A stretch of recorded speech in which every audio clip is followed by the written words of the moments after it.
any answers. A single person is taking more than, I think, 30 to 40 minutes. How can they cover up with it? If there is only 50 grams extra, they charge for 1 full kg. But if our flight is delayed for more than 3 to 4 hours, who will pay for us? Server down बता रहे थे और काफ़ी लंबी लाइनें लगी हुई थी और आगे हाथों से बनाया हुआ है बोर्डिंग पास है, हाथों से बना हुआ बोर्डिंग पास है। बहुत प्रॉब्लम हुई और नाम भी गलत लिखे हुए थे, ऊपर आके और समस्या हो रही, बहुत प्रॉब्लम हुई।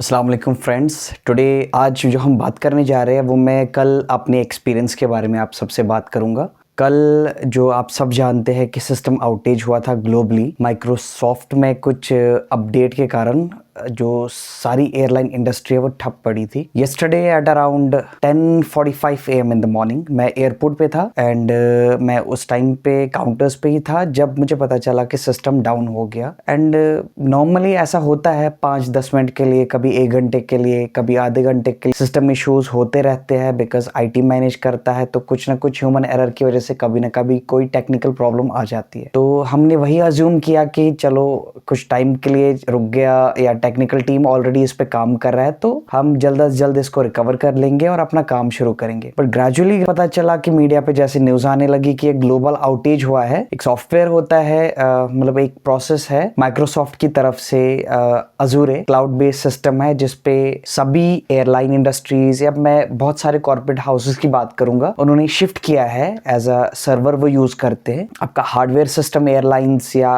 कोई भी ट्रांसपोर्टेशन सिस्टम है, कोई भी अदर कंपनी यूज नहीं करते हैं बिकॉज जो पूरी दुनिया की टीम है या वर्कफोर्स है, कंपनीज है, वो शिफ्ट हो चुकी है क्लाउड बेस्ड सिस्टम पे। तो ऐसा ही एयरलाइंस ने भी किया था। स्टार्ट में तो पता चला कि कुछ देर के बाद फिर से रेस्टोर हो जाएगा, बट आहिस्ता आहिस्ता पता चला कि नहीं, ये सिस्टम जो है वो बिल्कुल एरर हो गया है, इसमें इशू हो गया बहुत बड़ा, तो अभी बहुत लंबे के लिए जाने वाला है। विदाउट वेस्टिंग टाइम हमने जो अपना मैनुअल किट्स होते हैं, मैनुअल सिस्टम होता है चेक इन करने का, मैनिफेस्ट बनाने का, तो हमने वो जल्दी से जल्दी मंगवा लिए, अपने काउंटर्स पे रेडी कर लिए, स्टार्ट कर दे। जैसे हमारे पास इंफॉर्मेशन आई कि नहीं अभी ये सिस्टम जो है वो रिस्टार्ट होने में बहुत टाइम लेगा, तो हमने अपना मैनुअल सिस्टम स्टार्ट कर दिया जिसमें हमने manual boarding passes, manual tags अपने सभी स्टाफ्स को इशू कर दिए, उनको प्रॉपर मैनिफेस्ट दिया कि उस पर वो डिटेल्स डालेंगे। एंड मैं आपको कहूँ कि this was for the first time in my whole career, it's been almost more than 10 years with aviation, but पहली बार मैंने ऐसा देखा कि इतना लंबा मैनुअल प्रोसेस होने लगा। इमीडिएटली हमने अपना मैनुअल प्रोसेस शुरू किया और मैनुअल प्रोसेस करते करते करते करते शाम तक, इवन रात तक कंटिन्यूसली प्रोसेस चलता रहा। पैसेंजर्स को बहुत इनकन्वीनियंस हुआ कल, बहुत ज्यादा। कुछ प्रोसेस में बताऊंगा। देखिए क्या होता है जब पैसेंजर कोई एयरपोर्ट पे रिपोर्ट करता है चेक इन काउंटर पे, तो एक सिस्टम सॉफ्टवेयर होता है, एक एप्लीकेशन सॉफ्टवेयर होता है एयरलाइंस के पास, जिस पे पैसेंजर्स के डिटेल्स ऑलरेडी जो है वो डेटाबेस में होते हैं। तो एक पर्टिकुलर PNR नंबर होता है, पैसेंजर नेम रिकॉर्ड, तो वो नंबर जैसे ही फेच करते हैं तो पैसेंजर्स की सभी details within a fraction of second आ जाती है। तो उसके अकॉर्डिंग पैसेंजर्स का बैगेज ऐड किया जाता है, number of pieces and total weight add किया जाता है, पैसेंजर को सीट असाइन की जाती है, पैसेंजर का बोर्डिंग पास प्रिंट किया जाता है, बैग टैग्स प्रिंट किए जाते हैं एंड अकॉर्डिंगली उनके जो बैग्स है वो टैग किए जाते हैं एंड कन्वेयर बेल्ट से वो BMA तक पहुंचा दिए जाते हैं। BMA is a baggage makeup area, जहां पे सभी पैसेंजर्स के बैगेजेस जो है वो एक जगह पे आ जाते हैं और वहां पे जो स्टाफ एलोकेटेड होता है वो स्टाफ उन सभी बैगेजेस को प्रॉपरली सेग्रीगेट करता है एज पर फ्लाइट्स कि कौन सा बैग किस फ्लाइट में जाना है। और जैसे ये कंप्यूटराइज सिस्टम से होता है बिकॉज उनके पास वहाँ पे टेक्निकल स्कैनर्स होते हैं या काउंटर्स पे सिस्टम होता है जिसे बैगेज ऐड होता है, तो एवरीथिंग इज़ बीन रिकॉर्डेड। तो ये काम होने में जहाँ पे एक पर्सन को एक पैसेंजर का प्रोसेस, चेक इन प्रोसेस और बैगेज प्रोसेस कंप्लीट करने में 20 मिनट लगते हैं अगर मैनुअल प्रोसेस से किया जाए, तो वही टेक्निकल सिस्टम ये सारा प्रोसेस कंप्लीट करके देता है 5 मिनट में या 4 मिनट में। तो सोचिए सेम काम जब अब्रप्टली शिफ्ट किया जाए मैनुअल प्रोसेस पे, क्योंकि जो स्टाफ है they are not well versed with manual system. पता नहीं 10 साल 15 साल 12 साल के बाद उन्होंने हाथ में पेन लिया है और वो पेन से एक एक करके सभी पैसेंजर्स के डिटेल्स नोट कर रहे हैं। एंड सिस्टम भी बिल्कुल डाउन है, सिस्टम पे कोई रिकॉर्ड शो नहीं हो रहा है।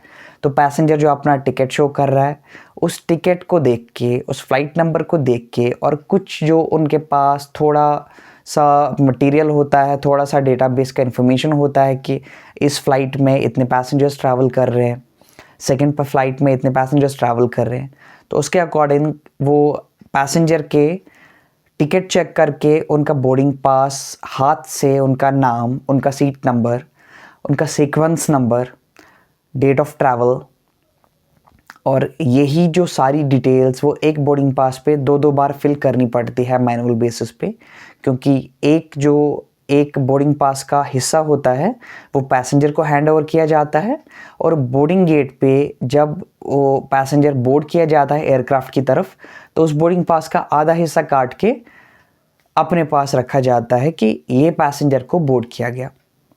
तो ये बोर्डिंग पास का जो है नॉर्मल प्रोसेस है। और उसके बाद पैसेंजर का बैगेज टैग, फॉर एग्जांपल एक पैसेंजर 2 बैग कैरी कर रहा है, तो वो 2 बैग उनके ऐड किए जाते हैं एक मैनुअल मैनिफेस्ट में कि पैसेंजर के नाम है, उनका PNR number, seat number, number of pieces of bag and total wait, ये सारा मैनुअल बेसिस पे ऐड किया जाता है। उसके बाद मैनिफेस्ट जो आगे भेजा जाता है ताकि मैनुअल कैलकुलेशन किया जाए कि इस पर्टिकुलर फ़्लाइट में कितने बैगेजेस, नंबर ऑफ पीसेस जाएंगे, टोटल वेट कितना जाएगा, और इस फ़्लाइट में टोटल कितने कनेक्शन बैग्स जाएंगे, मतलब जो पैसेंजर्स आगे ट्रैवल कर रहे हैं और इनका इतना बैगेज जो है वो आगे जाएगा। तो ये सारा प्रोसेस एक पैसेंजर के लिए कंप्लीट करने में 20 मिनट लग रहे थे, 20 से 25 मिनट। एंड स्टाफ जो है वो कंटिन्यूसली ये काम किए जा रहा है। Further I would like to request Microsoft कि ये जो कल हुआ इसका प्रॉपर इन्वेस्टिगेशन किया जाए कि ऐसी छोटी सी गलती की वजह से पूरे एविएशन इंडस्ट्री ग्लोबली इम्पैक्ट हुआ। तो आगे चल के अगर ऐसे कोई और गलती हो सकती है, उस वजह से बहुत बड़ा नुकसान हो सकता है, और भी ज़्यादा प्रॉब्लम्स हो सकती, इनकन्वीनियंस हो सकती। तो इस चीज़ पे प्रॉपरली इन्वेस्टिगेट किया जाए कि क्यों हुआ था ऐसा, और आगे चल के फ्यूचर में हम इस चीज़ को कैसे कर्ब कर सकते हैं। बाकी I have seen the passengers yesterday with the child, with the infants, senior citizens, वो एयरपोर्ट पे बैठे थे, वो बहुत ज़्यादा ख़राब कंडीशन में थे, वो उनकी तबीयत ठीक नहीं थी कुछ लोग, but staff was with no available resources, वो कुछ भी नहीं कर पा रहे। स्टाफ के पास भी लिमिटेड रिसोर्सेज थे, but still they tried to accommodate as many passengers as they can. जो आप कल देख रहे होंगे ब्लू स्क्रीन, सभी न्यूज़ चैनल्स पे, मीडिया पे, सब कुछ पे था, ब्लू स्क्रीन शो हो रहा था, और सभी पैसेंजर्स के पास मैनुअल बोर्डिंग पास था। एक अच्छा एक्सपीरियंस भी हुआ सभी पैसेंजर्स को कि पुराने दिन याद आ गए जब मैनुअल बेस्ड सिस्टम यूज़ होता था। एंड कुछ जो अभी न्यू जनरेशन है उनको पता भी नहीं था कि बोर्डिंग कैसे होती थी मैनुअली पहले, तो उनको ये भी पता चला। बट अभी और उस टाइम में क्या फ़र्क है, उस टाइम में we had a limited number of flights, जिसमें एक पर्टिकुलर फ्लाइट के लिए एक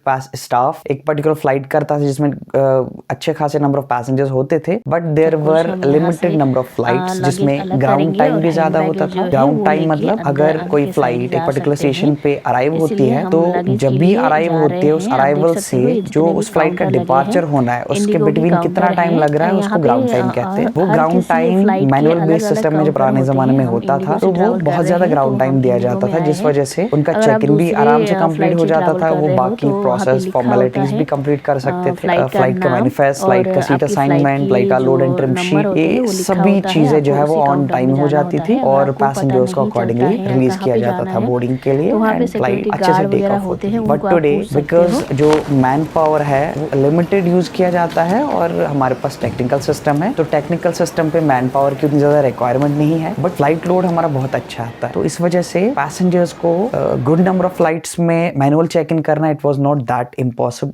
that possible, but still staff has shown there करेज। जब एक चैलेंज एक्सेप्ट किया जाता है तो वो चैलेंज पूरा करने में इंसान दिलो जान लगा देता है। तो मेरी नजर में मुझे लगा कि स्टाफ ने कल ऐसा ही काम किया। They have done a wonderful job, they have done a great job yesterday. I would like to salute the whole aviation industry in the world, जिन्होंने कल जो ये सब कुछ प्रॉब्लम हो गया था उसको फेस किया, उसको अच्छे से हैंडल किया और सभी पैसेंजर्स को अपने अपनी जगह पे अच्छी तरीके से पहुंचाया।